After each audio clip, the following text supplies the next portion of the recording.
बिस्मिल्लाहिर्रहमानिर्रहीम। महंगाई को इंग्लिश में इन्फ्लेशन कहते हैं। तबाही को इंग्लिश में डिवास्टेशन कहते हैं। तरक्की को इंग्लिश में डेवलपमेंट कहते हैं। बुराई करना को इंग्लिश में स्लैगिंग कहते हैं। फ़र्ज़ को इंग्लिश में ऑब्लिगेटरी कहते हैं। आज की video English to Urdu meaning. मनहूस को इंग्लिश में जिंक्स कहते हैं। ज़िद्दी को इंग्लिश में स्टबन कहते हैं।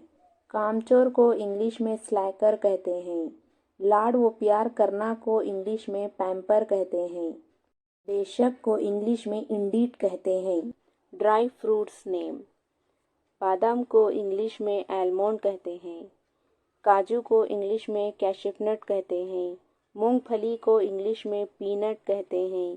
खजूर को इंग्लिश में डेट्स कहते हैं।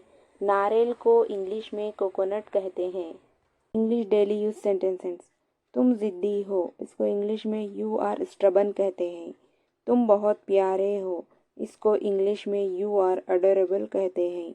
तुम मेरी आँखों के तारे हो, इसको इंग्लिश में you are the apple of my eye कहते हैं। तुम पर भरोसा किया जा सकता है, इसको इंग्लिश में यू आर ट्रस्टवर्दी कहते हैं। यहाँ पर हम इज एम आर का यूज़ देखते हैं। She dash reading a book. She के साथ हमेशा इसका यूज़ होता है।